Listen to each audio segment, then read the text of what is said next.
오늘 저에게 주신 하나님의 말씀은 디모데전서 5장 22절입니다. 다 찾으신 줄 알고 6장 3절에서 10절입니다.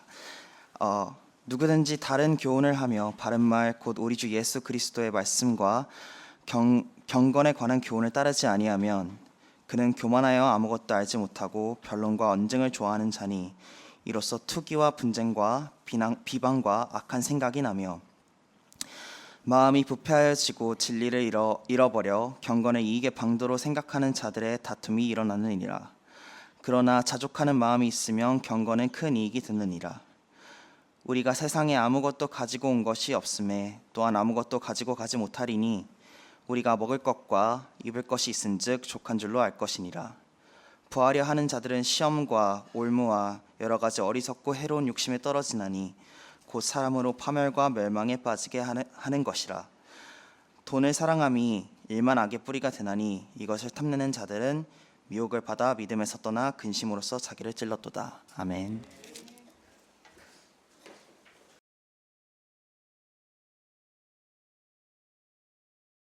오늘은 우리 인사 한번 하고 할까요? 옆 사람 보시면서 참 잘 오셨습니다. 함께 예배함이 기쁨입니다. 네, 예. 이게 사람이 생각과 입이 일치해야 됩니다. 기쁨입니다 하면 웃어야 됩니다. 그런데 말은 합시다 하는데 인상성은 안 됩니다. 오늘 우리가 함께 나눌 말씀의 제목은 경건의 이익입니다. 저희들은 계속 디모데 전서 말씀을 묵상하고 있는데 설교를 준비하면서 이런 뉴스를 들었습니다.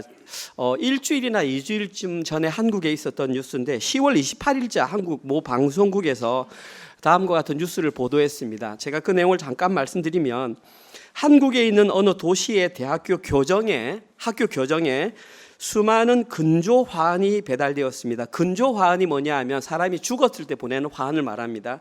그리고 그 옆에 수많은 현수막이 붙어 있었습니다. 그래서 학교 관계자들이 나와서 그 이유를 알아보니 그 현수막은 누가 보냈냐 하면 전국에 있는 교사, 선생님들이 보냈습니다. 누구에게 보냈냐 하면 그 학교에 근무하는 특정 교수에게 항의한다는 의미로 근조화환을 보냈습니다. 그래서 그 내용이 무엇인지 방송국에 가서 취재를 했더니 이 학부모가 누구냐 하면 한 3, 4년 전에 일명 레드카드 사건이라는 사건에 해당 당사자 학부모 중에 한 명이 그 학교 교수였습니다. 레드카드 사건이 뭐냐 하면 저도 잘 몰랐는데 이번에 설교를 준비하면서 알게 되었습니다. 이 교수님의 아들이 초등학교 2학년이었는데 학교에서 수업을 진행하는데 선생님이 이렇게 수업을 진행하는데 아이가 앞자리에서 물병을 가지고 빠그닥 자꾸 소리를 내니까 하지 말라고 이렇게 제재를 했는데 계속 그렇게 수업을 방해하는 겁니다. 그래서 그걸 물병을 받아가지고 일로 놓고 칠판에다가 빨간 스티커를 붙이고 아이 이름을 적었습니다. 그리고 수업을 마치고 나서 그 아이를 남겨가지고 학교 교실 청소를 12분 동안 시켰답니다. 초등학교 2학년. 그리고 집으로 돌려보냈는데 그 다음날 아침에 학부모가 학교를 찾아와서 선생님에게 우리 아이에게 청소시킨 일이 있느냐, 청소를 시켰다. 우리 아이가 몇 살인 줄 아느냐, 9살이냐, 만으로 몇 살이냐, 7살이다. 근데 7살 아이를 청소를 시켰으니까 당신은 교사로서는 부적격하다. 그래서 당신을 고발한다. 뭐라고 고발했냐면 아동 학대죄로 고발을 했습니다. 그 선생님은. 그 선생님은 이게 진행되는 동안 스트레스가 너무 심해가지고 기억 상실증이 걸려 병원에 실려갔고 학교 교권보호위원회에서는 이 일이 명백한 교권 침해다라고 판단을 해서 당장 멈추라라고 권고를 했습니다. 그런데 이 학부모는 멈추지 않고 계속 게시판에다가 그 글을 계속 썼던 것입니다. 그래서 결국에는 이것이 대법원까지 올라갔고 판결 나는데 2년이 걸렸습니다. 2년 결과 이 사건은 교권 침해가 맞다라고 결론이 났습니다. 그리고 그 학부모는 그 학교를 다니지 못하고 다른 학교로 아이를 전학을 보냈습니다. 그런데 문제는 그 전학 간 학교에서도 그것이 멈추지 않았다는 사실입니다. 지금 이 사건은 전학 간 학교에서 발생한 사건입니다.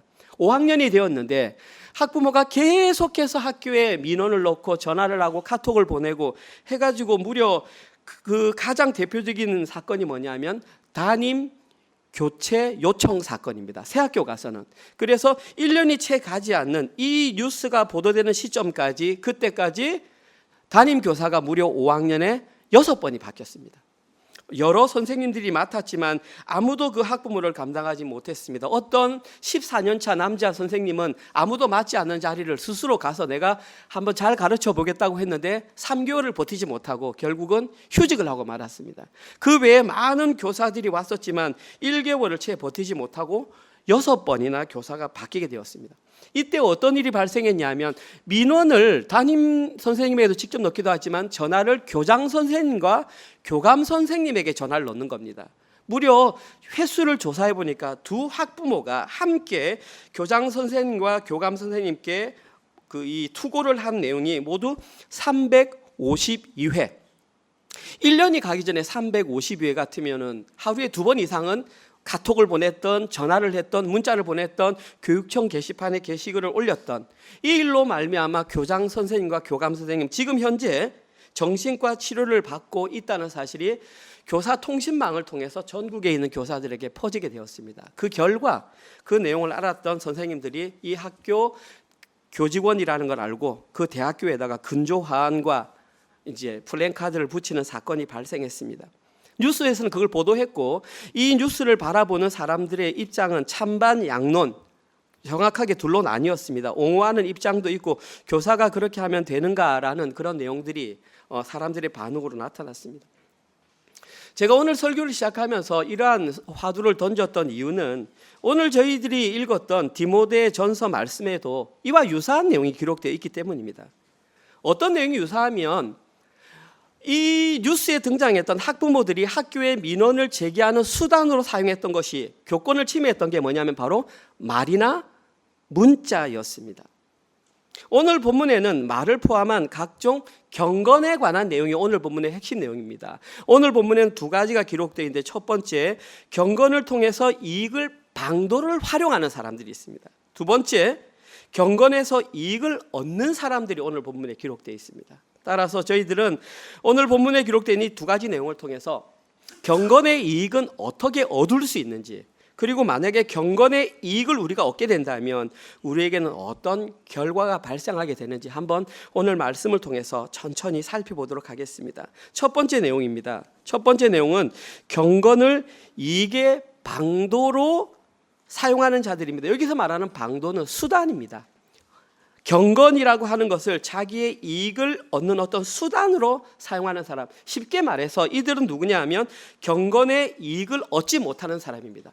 경건의 모양은 있을지 모르지만 경건으로부터 얻을 수 있는 어떤 혜택도 받지 못하는 사람이 첫 번째 부류 사람입니다. 오늘 보면 3절, 4절, 5절에 기록되어 있습니다. 제가 다시 한번 읽겠습니다. 누구든지 다른 교훈을 하며 바른 말, 곧 우리 주 예수 그리스도의 말씀과 경건에 관한 교훈을 따르지 아니하면 그는 교만하여 아무것도 알지 못하고 변론과 언쟁을 좋아하는 자니 이로써 투기와 분쟁과 비방과 악한 생각이 나며 마음이 부패하여지고 진리를 잃어버려 경건을 이익의 방도로 생각하는 자들의 다툼이 일어나느니라. 이들은 경건을 이익의 어떤 그 수단으로 사용하는 사람들인데 이 내용을 알기 전에 저희들이 가장 먼저 살펴보아야 할 것은 경건이라고 하는 단어의 개념이 무엇인가를 먼저 봐야 됩니다. 우리는 자라면서 경건해야 한다, 경건이라는 말을 듣고 자랍니다. 그러니까 경건이라는 단어는 교회 안에서도 쓰지만 밖에서도 쓰는 동일한 단어입니다. 경건하다, 어떤 느낌인지 대충 떠오를 것입니다. 성경적인 경건의 개념은 뭐냐면 유세베이아라고 합니다. 유세베이아, 처음 듣는 단어일 것입니다. 유라고 하는 것은 헬라어에서 좋은 이런 뜻입니다. 그 다음에 세베이아는 존경하다 이런 뜻입니다. 그래서 성경적인 의미로 유세베이아, 경건은 존경에서 나오는 어떤 좋은 행위들. 그런데 이것을 좀 더 명확하게 정의하면 이 존경하다의 의미에는 하나님을 경외한다라는 의미가 포함되어 있습니다. 그래서 성경에서 말하는 경건은 하나님을 공경하는 마음으로 살아가는 믿음의 세계, 믿음의 자세. 들어보지 않았습니까? 들어봤어야 되는데 언제 들어봤냐 하면 어저께 셀 모임 할 때 제가 나눠드린 자료에 경건이란 제가 적어드렸습니다. 이렇게 똑같이 적었습니다. 경건은 하나님을 공경하는 마음으로 살아가는 믿음의 세계 혹은 믿음의 자세. 쉽게 말해서 하나님을 경외하지 않는 자들에게서는 무엇이 나올 수 없다?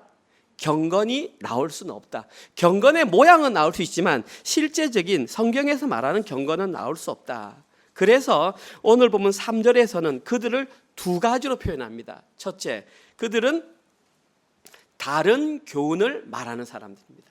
그들은 다른 교훈을 말하는 사람. 두 번째, 그들은 예수 그리스도의 말씀과 경건에 관한 교훈을 따르지 않는 사람. 두 가지로 정의하고 있습니다. 여기에서 저희들이 살펴보고 싶은 단어는 따르지 않는 할 때 따르다라고 하는 단어입니다. 우리는 따르다 하면 follow를 생각하는데 여기에 기록된 따르다라는 그것보다는 agree입니다. 동의하다라는 말이 더 강조되어 있는 단어입니다. 그래서 동의하지 않았기 때문에 어디에 주 예수 그리스도의 말씀과 경건에 이들은 동의하지 않았기 때문에 결과적으로 경건의 삶을 살지 못했다는 것이 사도 바울의 정의입니다. 그래서 이들에게는 반드시 두 가지 현상이 나타나고 있다. 첫 번째 현상, 4절입니다. 그들에게 나타나는 첫 번째 현상은 교만함입니다. 이 단어를 여러분들이 생각하면 교만함 그러면 일단 떠오르는 것이 우쭐한, 다른 사람을 깔보는 이것을 교만함이라고 생각하기 쉬운데 여기에 기록된 교만함은 그 단어가 아닙니다. 성경은 사실 원어를 보지 못하면 오해할 가능성이 굉장히 높습니다. 여기에 기록된 교만하다라고 하는 원어는 뭐냐면 연기가 나서 눈앞이 가려지다 이런 뜻입니다. 우리가 나무를 피우다 보면 막 눈이 매워가지고 이렇게 못 보는 그것을 교만이다. 그 뒤에 뭐라고 돼 있냐면 아무것도 알지 못한다가 그것을 증명합니다. 쉽게 말해서 여기에 오늘 본문에 기록된 이 교만이라는 말은 눈을 뜰 수 없는 것처럼 앞을 보지 못해서 어리석게 행동하는 것을 교만이다. 그렇게 표현했던 것입니다. 그러니까 이들은 어리석기 때문에 이들에게서 나오는 것이 단 두 가지입니다. 그 뒤에 보십시오. 이들의 입에서 나오는 것은 변론과 언쟁을 좋아하는 것입니다. 마찬가지로 저기 좋아하다라는 단어도 우리가 하는 like 이 단어가 아닙니다. NIV 성경에 있는 분 보시면 interest in 돼 있습니다. 이것도 사실은 별로 옳은 해석은 아닙니다. 여기에 기록된 좋아하다의 진짜 원어적인 의미는 병들다, 알아눕다 이 말입니다. 저 사람들은 변론과 언쟁을 알아누울 정도로 병적으로 좋아하는 사람들이다. 그래서 그들에게서 나오는 것이 뭐냐 하면 네 가지입니다. 첫째, 투기. 투기는 쉬운 말로 시기하다 이 말입니다. 그들에게 나오는 것은 분쟁, 불화하다. 세 번째, 그들에 나오는 것은 비방, 중상모략하다. 네 번째, 악한 생각, 나쁜 상상이 나올 수밖에 없는 것입니다. 이들은 경건을 어떤 하나님의 뜻으로 보지 못하고 자기들이 원하는 수단으로 사용하다 보니까 저런 것들을 생산해낼 수밖에 없다. 이것이 첫 번째 현상입니다. 이들에게 나타나는 두 번째 현상은 5절 끝부분에 나와 있습니다. 이들에게 나타나는 현상은 다툼입니다. 이 다툼이라는 단어도 조금 설명이 필요합니다. 우리가 일반적으로 말하는 파이트하는 그런 싸움, 다툼이라는 의미보다는 약간 두 글자가 섞여 있습니다. 앞에 글자는 디아라는 글자로 구석구석까지, 그 다음에 뒤에 글자는 파라트리바이, 마찰이 있다.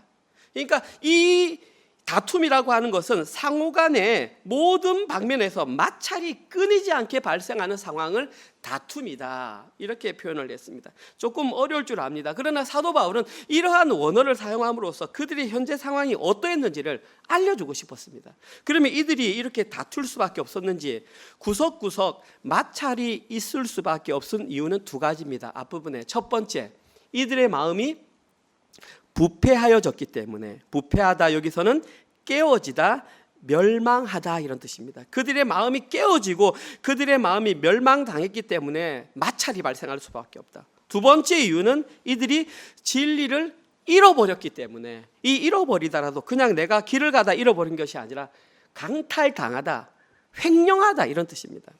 이게 중요한 것은 여기에서는 의미보다는 시제와 형태가 더 중요합니다. 이해하시리라고 생각하고 말씀드립니다. 여기에 기록된 두 동사의 시제와 형태는 현재 완료 수동태 분사형입니다. 어렵죠? 현재 완료 수동태 분사형. 현재 완료니까 이미 일어났다. 그 다음에 수동태니까 누군가에 의해 이루어졌다. 분사형이니까 현재도 진행되고 있다. 쉽게 말해서 그들이 부패하여지고 그들이 진리를 잃어버린 것은 어떤 힘에 의해 이미 완료되었고 그 효력이 지금까지 지속되고 있다. 이 내용을 들으면 한 가지 머릿속에 떠오르는 것이 있습니다. 구원은 우리의 힘으로 능동적으로 이루어지는 것이 아닙니다. 우리 지난주 새가족 공부 심화과정 1과 공부했을 때 제목이 뭐였냐면 복음이란 무엇인가, 그리고 복음의 정의 낼 때의 두 번째 정의가 복음은 반드시 주어진 것, 누군가에 이루어진 것, 수동태에 굉장히 큰 힘을 주었습니다. 마찬가지로 오늘 본문에 기록된 이것도 그들의 마음이 부패해진 것, 그들이 진리를 잃어버린 것은 내가 잃어버렸다, 주도권이 그들에게 있는 것이 아니라 누군가의 힘에 의해서 강압적으로 잃게 되었고 강압적으로 부패하게 되었다는 것입니다. 여기서 우리가 알 수 있는 것은 구원과 마찬가지로 잃어버리는 것 또한 그들에게 주도권이 없다라는 사실입니다. 오늘 본문은 명확하게 우리에게 이것을 알려줍니다. 이것이 의미하는 것은 구원과 직결되어 있다라는 것을 우리에게 지금 암암리에 알려주고 있습니다. 이 부분을 마무리하면서 제가 한 가지 확인하고 싶은 것이 뭐냐면 이러한 일을 당할 때에 다툼의 형태가 어떤 수단으로 활용되었는가, 좀 전에 배웠던 내용입니다.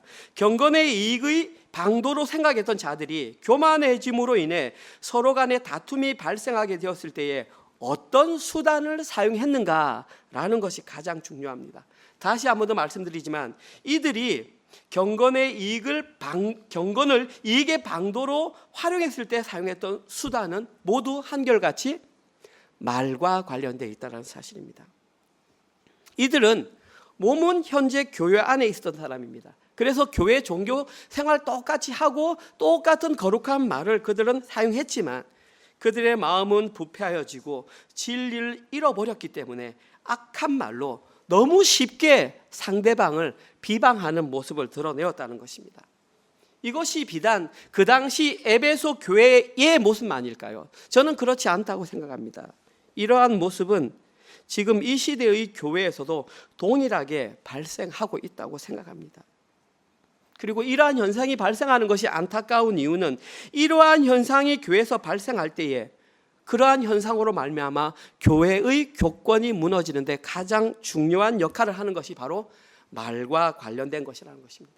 그래서 지난 주 중에 사도 바울은 교회의 직분자를 세울 때에 여러 가지 조건을 제시했습니다. 근데 저는 개인적으로 생각할 때에 사도 바울이 가장 강조하고 싶은 조건이 이것이 아니었나, 저는 그렇게 생각해 봅니다. 디모데전서 3장 8절에서 11절에 있는 내용입니다. 이와 같이 집사들도 정중하고 일구이연을 하지 않고 술에 임박히지 아니하고 더러운 일을 탐하지 아니하고 깨끗한 양심의 믿음의 비밀을 가진 자라야 할지니 이에 이 사람들을 시험하여 보고 그 후에 책망할 것이 없으면 집사의 직분을 맡게 할 것이요 여자들도 이와 같이 정숙하고 모함하지 아니하며 절제하며 모든 일에 충성된 자라야 할지니라. 지금 여기에는 집사의 직분에 관해서 말하고 있습니다. 특별히 남자 집사와 여자 집사. 제가 수요 설교 때 말씀드렸는데 남자 집사에게는 7가지 조건을, 여자 집사에게는 4가지 조건을 얘기했습니다. 그런데 오늘은 다 다룰 수 없고 앞에 기록된 남자 집사에게 말했던 앞부분 3가지, 여자 집사에게 말했던 앞부분 3가지가 공통적으로 겹친다라는 말입니다. 첫 번째 조건이 뭐냐면 남자 집사에게는 정중하라, 여자 집사에게는 정숙하라. 한글로는 정중하라, 정숙하라 다르게 되어 있지만 원어를 보면 셈노스 똑같은 단어입니다. 그 단어가 뭐냐면 공경할 만한, 품위가 있는, 이런 뜻입니다. 따라서 첫 번째, 남자 집사와 여자 집사가 되기를 원하는 사람들은 첫 번째, 품위가 있어야 한다. 다른 것이 아니라 다른 사람들로 하여금 봤을 때 공경할 만한 품위가 있는 사람이 남녀 집사가 되어야 한다. 이것이 첫 번째 조건입니다. 두 번째 조건이 뭐냐 하면 남자 집사에게는 일구이연하지 말아야 한다. 여자 집사에게는 모함하지 않아야 한다. 일구이연은 한 입으로 두 말 한다는 뜻이고 모함은 비방한다는 뜻입니다. 둘의 공통점이 뭐냐 하면 다 말에 중심점이 있다는 것입니다. 말에 있어서 품위를 지키는 그 사람이 교회의 집사가 되어야 한다. 바울은 디모데에게 이것을 말했습니다. 마지막 세 번째 조건, 남자에게는 술에 임박히지 아니해야 한다. 이게 임박히다는 것은 많이 노출되다 이런 뜻입니다. 술에 많이 노출되면 안 된다. 여자 집사에게는 절제하며 돼 있는데 이 절제가 어디서 나왔냐면 늙은 여자들에게 권고하는 디도서 2장 2절에 보면 술에 절제를 해야 된다라는 내용이 나와 있습니다. 따라서 저기 절제하며도 마찬가지로 술과 관련된 내용입니다. 세 번째, 술에 노출된다. 왜 사도 바울은 갑자기 술을 언급했을까요? 우리가 경험이 다 해보실 겁니다. 술을 먹게 되면 이성이 풀리게 되면서 평소에 하지 않은 말도 쉽게 풀려 나오는 것입니다. 다시 말해서 무슨 말이냐면 사도 바울이 결정적으로 말하고 싶었던 것은 말의 품위를 지키는 자가 교회의 직분이 되어야 한다. 지금 이것을 우리에게 말하고 있는 것입니다. 그리고 이것이 중요한 이유는 건강한 교회를 세우기 위해서는 반드시 말과 관련된 부분에서 품위를 지키는 것이 있어야 한다. 지금 사도 바울은 디모데에게 말을 하고 있지만 이 시대를 살아가는 교회인 우리들에게 동일하게 말하고 있습니다. 따라서 저도 사랑하는 성도님들에게 진심으로 당부드립니다. 만약에 우리가 진짜 건강한 교회를 세우기 원한다면 말과 관련된 부분에서 품위를 지켜주시기를 당부드립니다. 그러기 위해서는 서로가 서로에게 존중하는 마음이 있어야 됩니다. 그리고 저는 개인적으로 성경의 9가지 열매 가운데에 마지막 9번째 열매인 절제의 열매가 있어야 된다고 생각합니다. 생각한다고 다 말해버리면 상처 안 받을 사람 아무도 없습니다. 한번 생각이 떠올랐을 때 한 번만 절제하고 내가 이 말을 했을 때 어떤 결과가 초래할까를 한 번만 생각하고 말을 한다면 우리가 발생시킬 수 있는 문제의 50% 이상은 줄일 수 있습니다. 이렇게 해야만 교회가 하나님이 원하시는 건강한 교회로 자라갈 수 있습니다. 저부터 먼저 말 조심하겠습니다. 아무래도 저는 공적으로 말을 많이 해야 하는 입장에 있기 때문에 성도님들보다 말로 실수를 행할 가능성이 훨씬 높은 사람입니다. 그리고 실제로 그런 사건들이 여러 번 있었고요. 저는 이 설교를 준비하면서 제가 느꼈던 게 뭐냐면 그 순간 내가 그 말을 하지 말걸. 이만큼 막 찼을 때에 내가 한 번만 참았을 걸. 그러면 그들이 어떤 결정을 내렸을까라는 생각을 많이 했었습니다. 동일하게 마찬가지입니다. 우리 성도님들에게도 동일하게 말씀드립니다. 행여나 저의 말로 인해서 상처를 받으신 분들이 계시다면 이 시간을 빌어서 다시 한번 사과의 말씀드립니다. 우리 성도님들도 말로 인한 실수를 줄여야 우리 교회가 건강한 교회가 될 수 있습니다. 두 번째 내용입니다. 오늘 저희들이 살펴볼 두 번째 내용은 반대로 경건을 통해서 이익을 얻은 자들은 누구인가입니다. 오늘 본문 6절에서 10절에 나와 있습니다. 그러나 자족하는 마음이 있으면 경건은 큰 이익이 되느니라. 우리가 세상에 아무것도 가지고 온 것이 없음에 또한 아무것도 가지고 가지 못하리니 우리가 먹을 것과 입을 것 이것은 덮을 것을 의미합니다. 있은즉 족한 줄로 알 것이요 부하려 하는 자들은 시험과 올무와 여러 가지 어리석고 해로운 욕심에 떨어지나니 곧 사람으로 파멸과 멸망에 빠지게 하는 것이라. 돈을 사랑함이 일만하게 뿌리가 되나니 이것을 탐내는 자들은 미혹을 받아서 믿음에서 떠나 많은 근심으로써 자기를 찔렀도다. 오늘 보면 6절에 보면 바로 그냥 정답을 말해버립니다. 사도 바울은 누가 경건에서 큰 이익을 얻을 수 있는 줄 아니? 그 사람은 바로 자족하는 마음을 가진 사람이다. 그냥 답을 바로 말해버렸습니다. 오늘 설교에서 경건에서 이익을 얻을 수 있는 자들은 자족하는 마음을 가진 자들입니다. 따라서 우리는 자족하는 자가 누구인지를 알면 경건을 통해서 이익을 얻을 수 있습니다. 오늘 설교의 핵심 내용입니다. 이 자족하는 마음이 과연 무엇인가? 사도 바울은 이렇게 간단하게 말했지만 사실 이렇게 간단하게 결론 맺어질 내용이 아닙니다. 지금부터 제가 드리는 말씀은 조금 어려울 수 있습니다. 그러니까 집중하셔야 됩니다. 특별히 학생들이나 청년들은 더 집중해 주시기 바랍니다. 자족하는 마음을 가진 사람들은 인류가 시작되면서 계속 연구되어 왔고 고민되어 왔습니다. 이것이 비단 성경에만 기록된 내용이 아니라 교회에 다니지 않는 사람들도 자족하는 마음에 대해서 고민을 하며 살았습니다. 첫 번째 부류의 사람들이 서양 사람들입니다. 이 서양 사람들은 주로 누구의 영향을 받았냐면 헬라 철학자들의 영향을 많이 받았습니다. 그리고 헬라 철학자 가운데에 자족에 대해서 가장 먼저 언급하고 권위가 있는 사람이 누구냐 하면 세네카라고 하는 사람입니다. 들어보신 분들도 있고 뭐 안 들어보신 분들 있겠지만 세네카가 누구냐 하면 폭군 네로의 스승이 세네카입니다. 제가 이 말씀을 드린 이유는 폭군 네로가 언제 시대의 사람인지 생각하면 시대가 추산이 된단 말입니다. 폭군 네로가 AD 60년 경에 활동했지 않았습니까? 디모데 전서가 AD 62년에 기록되었으니까 시기상 딱 동일한 시대의 사람입니다. 그 세네카라고 하는 사람이 자족을 뭐라고 말했냐 하면 이렇게 말했습니다.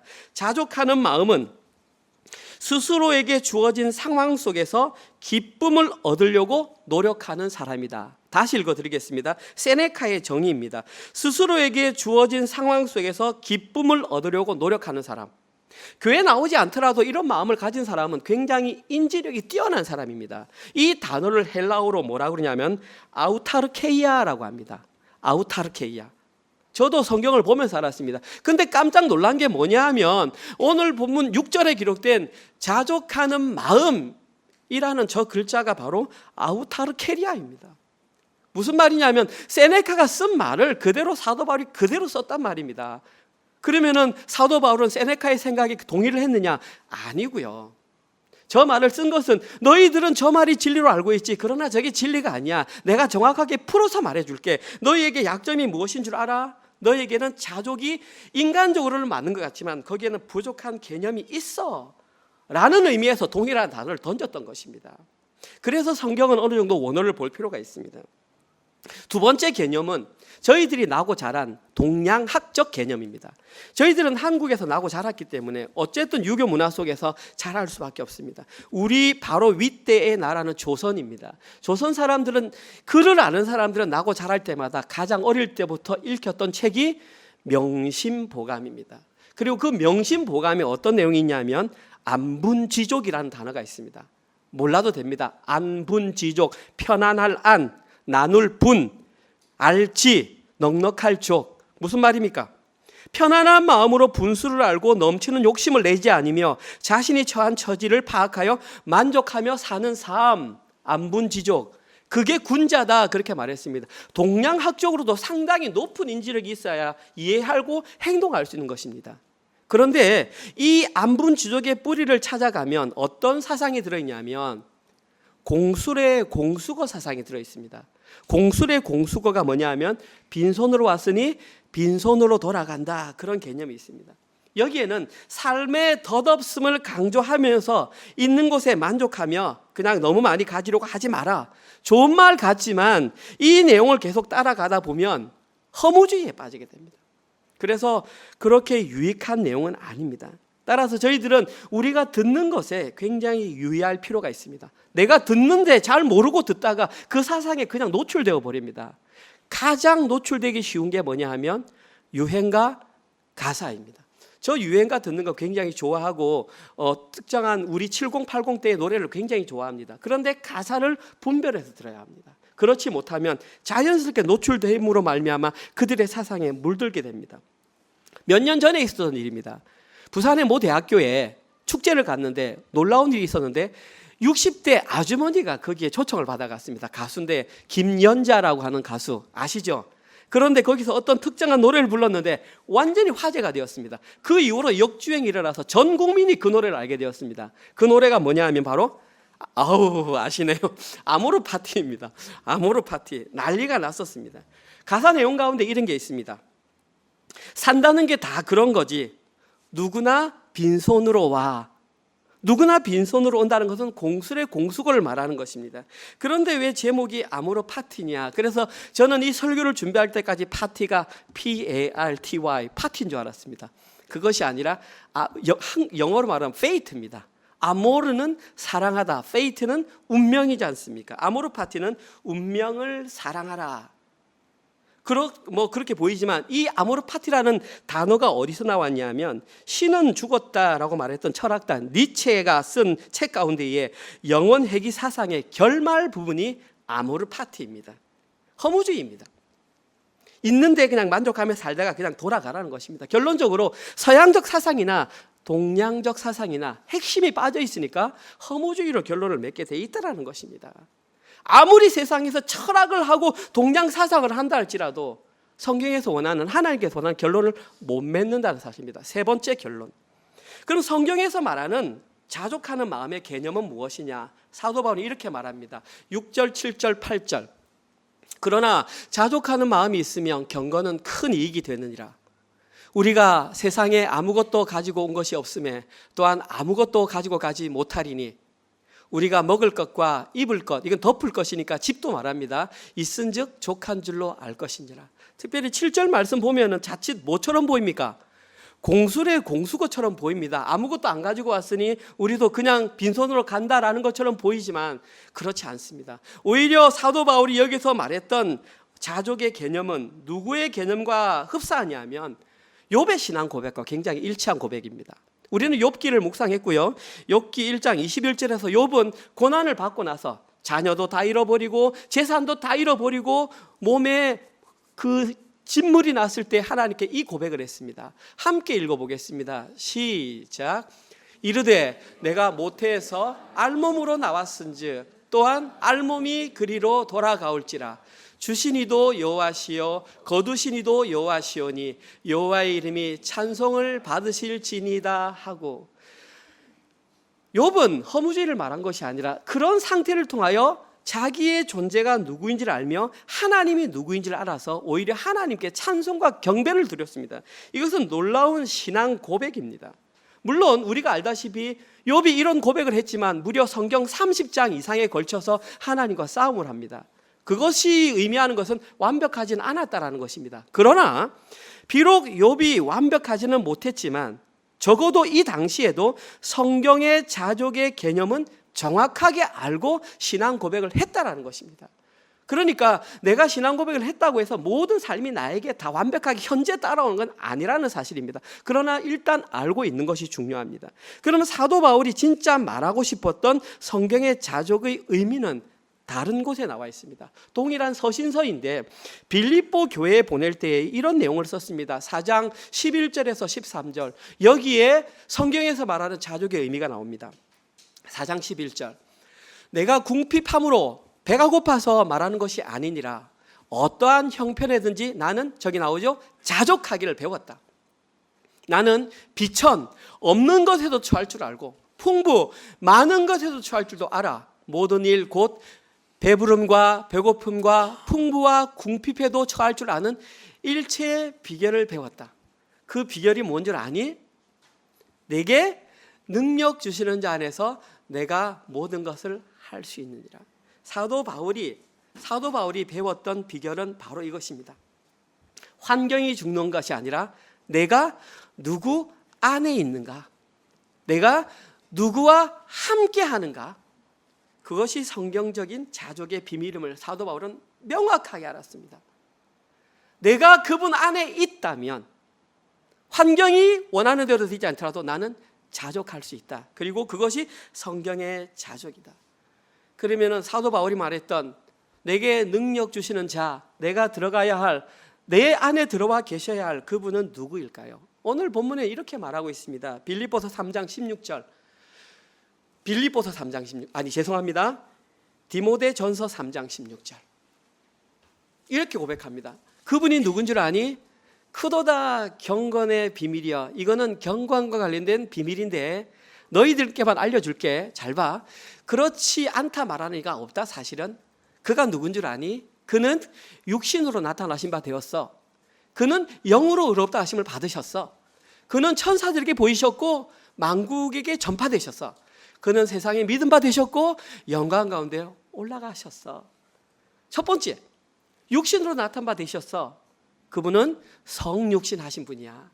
그분은 십자가에 달려서 의롭다 하심을 받으셨어. 그리고 천사들에게 보이셨고 만국 가운데 전파되셨어. 그리고 마지막에는 하늘로 승천하셨어. 그리고 마지막에는 오실 거야. 너희들이 그분과 함께 한다면 그것이 진짜 성경에서 말하는 자족이야. 우리 학생들 다 알잖아요. 저분이 바로 우리의 구주이신 예수 그리스도이시잖아요. 지금 사도 바울은 너무나 분명하게 예수 그리스도를 마음에 품고 사는 그 사람이 자족하는 사람이요, 그 상태가 자족의 상태임을 우리에게 알려주고 있습니다. 이런 자들만 오직 경건의 이익을 누릴 수 있다고 말합니다. 제가 안타까운 게 뭐냐 하면 시드니라고 하는 어떤 그 세븐힐에 좀 별로 좋지 않은 동네잖아요. 이 동네에 건물 지금 한번 보십시오. 뭐 페인트 칠도 안 해가지고 있는 이곳에서 사람도 별로 많이 없는, 그렇다고 많이 배우지도 못한 이 사람이 말을 하니까 여러분들이 그럴 수 있어 생각하지만 아니고요. 이거는 진리예요. 제가 말하는 게 아니라 성경에 있는 내용을 제가 그대로 말하는 거예요.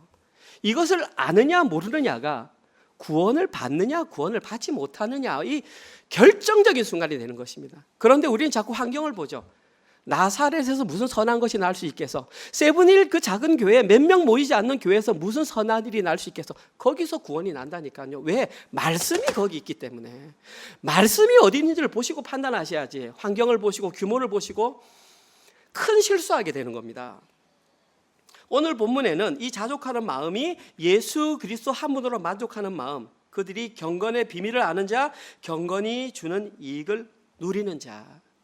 그리고 오늘 본문에는 너희들이 누리는 경건의 이익이 뭔 줄 아니? 내가 설명해 줄게. 두 가지를 설명하고 있습니다. 이런 유익을 누릴 수 있다. 첫 번째, 오늘 본문 몇 절입니까? 제가 봐야 알겠습니다. 9절입니다. 그들이 누릴 수 있는 첫 번째 이익은 파멸과 멸망에 빠지지 않습니다. 자, 경건의 이익을 누리면 파멸과 멸망에 빠지지 않게 됩니다. 파멸이라고 하는 단어는 현실적인 멸망입니다. 눈에 보이면 이 땅에서의 멸망을 말하고, 저기에 기록된 멸망이라는 것은 내세에서의 멸망을 말합니다. 다시 말해서 이 땅에서도 망하지 않고 다음 세상에서도 망하지 않는 그런 유익이 있다. 이 땅에서도 멸망하지 않고 다음 세상에도 멸망하지 않는 것이 뭡니까? 구원이죠. 구원이죠. 저 말은 경건의 이익을 누리는 자들만 구원받는다. 왜? 그들의 마음속에는 부하려는 마음이 사라졌기 때문입니다. 부하려는 마음이 있으면 어떤 현상이 발생하냐면 시험과 올무와 여러 가지 어리석고 해로운 욕심에 떨어지게 되는데, 경건을 알다 보니까 부하려는 마음이 사라지고 시험과 올무와 여러 가지 어리석은 욕심에 들어갈 일이 없기 때문에 그는 이 생에서도 다음 생에서도 파멸당할 일이 없다. 첫 번째 누리는 이익, 구원. 두 번째 누리는 이익은 10절. 그들은 돈을 탐내는 미혹에 빠지지 않게 됩니다. 당시 에베소 교회에는 성경적 자족의 의미를 제대로 깨닫지 못함으로 인해 돈을 탐내는 미혹에 빠져서 믿음에서 떠나는 경우가 많이 있었던 것 같습니다. 그런데 경건이 주는 이익을 누렸던 자, 다시 말해서 자족의 의미를 알게 된 자는 그들과 다른 선택을 하게 된다는 것입니다. 그 다른 선택이 뭐냐 하면 돈을 탐내는 미혹에 빠지지 않음으로 말미암아 자기를 찌르는 것에서 제외가 된다는 것입니다. 그러면 이들은 어떻게 세상 사람들과 정반대의 선택을 할 수 있었을까요? 오늘 본문에 뭐라고 나와 있냐면 그들은 이것을 알고 있었기 때문입니다. 앞절만 다시 읽어볼까요? 앞부분만 시작. 돈을 사랑함이 일만하게 뿌리가 되나니. 그들은 이걸 알았거든요. 돈을 사랑하는 것이 일만하게 뿌리가 되는 것을 알았기 때문에 이건 경건과 반대이구나. 다른 선택을 하게 되죠. 한글 성경으로는 돈을 사랑함이 일만하게 뿌리가 된다라고 했지만 원어는 이렇게 돼 있습니다. 돈을 사랑함이 일만이 아니고요, 모든 all입니다. 뿌리가 된다, become이 아니고 is입니다. 그래서 정확하게 해석하면 돈을 사랑함이 모든 악의 뿌리다. 우리 영어 배울 때 1인칭 is, 변하지 않는 진리이지 않습니까? 진리입니다. 돈을 사랑하는 것이 모든 악의 뿌리다. 이것은 우리가 인정하고 인정하지 않고를 떠나서 그냥 맞는 사실입니다. 그리고 다시 한 번 더 말씀드리지만 이들이 이렇게 행동할 수 있던 가장 결정적인 이유는 이들의 마음속에 세상과 다른 것이 들어가 있었기 때문입니다. 그 다른 것이 바로 뭐냐 하면 우리 구주 예수 그리스도입니다. 설교를 준비하면서 이런 생각을 했습니다. 지금 이 자리에 앉아서 이 설교를 듣고 있는 분 중에 과연 저와 같이 100% 동의하는 분이 몇 분 되실까? 나는 이것이 진짜 확실하게 진리라고 와닿는데 우리 성도님들이 그럴 수도 있어? 라고 할까? 아니면 저와 같이 진짜 와닿을까? 그런데 성도님들이 마음에 와닿든 와닿지 않든 상관없이 이 내용은 진리입니다. 자족하는 마음이 있는 사람은 경건에서 이익을 누릴 수 있고, 그 사람은 예수 그리스도 한 분으로 자신의 마음을 가득 채운 사람이며, 그는 이제 더 이상 돈으로 인한 미래의 불안에서 해방되는 것입니다. 짜릿하지 않습니까? 돈으로부터 해방되었을 때 우리의 미래가 어떠할까? 세상은, 사탄은 여전히 돈을 가지고 우리를 놀리거든요. 좀 줄까? 이거 있으면 편안하지? 없으면 불안하지? 거기에 반응할 때마다 우리는 막 심장이 널뛰는 거죠. 사탄은 좋아하죠. 하나님은 안타까워하시죠. 여전히 영향을 받고 있구나. 눈에 보이는 것이 전부라고 생각하는 사람들은 이 설교 내용을 이해할 수가 없습니다. 그러나 자족하는 마음을 제대로 이해한 사람은 반드시 세상과는 다른 선택을 하게 되어 있습니다. 그리고 이들이 다른 선택을 하게 된 이유는 경건이 주는 이익을 명확하게 알았기 때문입니다. 사도 바울은 경건이 이러한 이익을 준다고 분명하게 우리에게 알렸습니다. 디모데전서 4장 8절 함께 읽읍시다. 시작. 육체의 연단은 약간의 유익이 있으나 경건은 범사에 유익하니 금생과 내생의 약속이니라. 금생은 한자어로 이 세상, 내생은 한자어로 다음 세상. 경건이 어떤 유익이 있는 줄 아니? 이 세상과 다음 세상에 유익이 있어. 구원을 받는다는 얘기입니다. 경건이 주는 유익을 아는 사람은 이 세상이 끝이 아님을 알기에 이 세상에서 다음 세상을 열심히 준비합니다. 그러니까 다른 선택을 할 수 있는 것이죠. 그런데 그 선택은 돈이 아니라 말씀과 기도로 경건을 선택합니다. 그 말씀과 기도를 통해서 계속 반복적으로 하는 것이 뭐냐면 예수 그리스도를 마음에 채우는 것입니다. 다른 마음이 들어올 때에 예수 그리스도 채우는, 이것이 바로 자족하는 마음을 가진 경건이 주는 이익을 아는 자들의 실제적인 모습인 것입니다. 오늘 설교를 마무리하겠습니다. 사도 바울은 디모데전서를 마무리하면서 결론적으로 자신이 진짜 전하고 싶은 한 가지를 말했습니다. 그것이 뭐냐면 경건이 주는 이익입니다. 그리고 경건이 주는 이익을 누리기 위해서는 자족이 무엇인지를 알아야 됩니다. 동양의 철학자들도 서양의 철학자들도 자족의 의미를 찾았지만 그 답을 찾지 못했습니다. 그러나 사도 바울은 명확하게 자족하는 마음은 예수 그리스도 한 분으로 가득 채운 것임을 명확한 답을 내렸습니다. 또한 자신이 예수 그리스도로 가득 채워졌을 때에 우리에게는 두 가지 모습이 나타나는 것을 말했습니다. 첫 번째는 자족하는 마음이 있을 때에 서로 간에 품위 있는 말을 함으로 말미암아 분쟁의 모습이 사라집니다. 반대가 정의가 되는 것이죠. 두 번째, 자족하는 마음이 있으면 돈의 탐욕이 사라짐으로 말미암아 미래에 대한 불안을 떨쳐버릴 수 있습니다. 그리고 성경은 이런 상태를 자유, 해방, 영생, 구원이라고 말한 것입니다. 구원은 단지 우리가 죽어서 딱 천국이라는 장소에 가는 것이 아니라 여기서부터 풀려나서 거기에서 또 풀려나는 것을 자유라고 말합니다. 사랑하는 성도님들은 그러한 자유와 해방을 누리고 싶습니까? 그렇다면 오늘 이 시간 이후로 우리의 마음속에 예수 그리스도 한 분으로 가득 채우시면 됩니다. 다른 방법 없습니다. 말씀과 기도로 우리의 마음 가운데 다른 것이 들어오지 않고 예수 그리스도로 가득 차올 수 있도록 하는 것, 우리에게 이것보다 더 큰 복은 없습니다. 이번 한 주간 동안도 자족하는 마음의 의미를 온전히 깨달아서 예수 그리스도 한 분으로 자신의 마음을 가득 채워서 말의 실수도 줄이시고 돈으로 인한 불안감에서 해방감을 얻으시는 모든 분들 되시기를 주님의 이름으로 축원드립니다. 아멘. 하나님 감사합니다.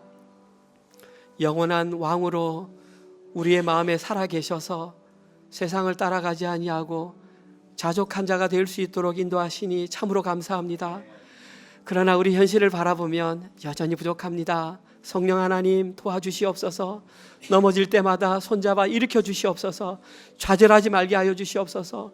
비난하지 말게 하여 주시옵소서. 비방하지 않게 하여 주시옵소서. 주님만 의지하며 우리 마음속에 살아계신 예수 그리스도로 말미암아 자족함을 누리며 파멸과 멸망에 빠지지 않은 것에 감사하며 날마다 그 감사함으로 살아가게 하시고 이제는 더 이상 돈으로 인하여 미래를 불안해하며 염려하지 않을 수 있도록 우리를 지켜주시옵소서. 특별히 어디로 가야 할지 방향을 정하지 못해 고민 중인 우리 사랑하는 청년들을 주님 지켜주셔서 오직 예수 그리스도로 마음을 채워서 이제는 자족하는 사람이 되어 경건의 이익을 누리는 모든 성도 될 수 있도록 은혜 내려 주시옵소서. 그러한 마음으로 한 주간 동안 하나님께서 허락하신 직장과 사업체를 통하여 벌어들인 수입을 하나님께 11조와 주정헌금과 감사헌금으로 올려드렸습니다. 이제는 확실하게 물질이 우리의 주인이 아니라 내 속에 살아계신 예수 그리스도가 우리의 주인임을 깨달아서 이 시간 이후로는 그 물질의 많고 적음에 상관없이 왕 대신 주님을 인정하며 감사함으로 드리는 헌금이 되게 하시고 그 헌금을 통하여 주의 나라 확장을 위해서만 사용되게 허락하여 주시옵소서. 이제는 우리 주 예수 그리스도의 은혜와 하나님의 사랑하심과 성령님의 위로교통 감화 깨닫게 하심이 자족하는 마음을 깨달아 이제는 경건의 이익을 누린 자답게 돈에 대한 두려움을 떨쳐버리고 미래에 대한 두려움을 떨쳐버리고 오직 예수 그리스도 한 분만으로 만족하며 그 삶을 살기로 결단하는 사랑하는 은혜로 교회 모든 성도들 머리 위에와 지금 이 시간에도 세계 곳곳에 흩어져 주의 복음을 증거하시는 사랑하는 선교사님들과 그들의 사역과 그들의 자녀들 머리 위에 영원토록 함께 있을지어다. 아멘.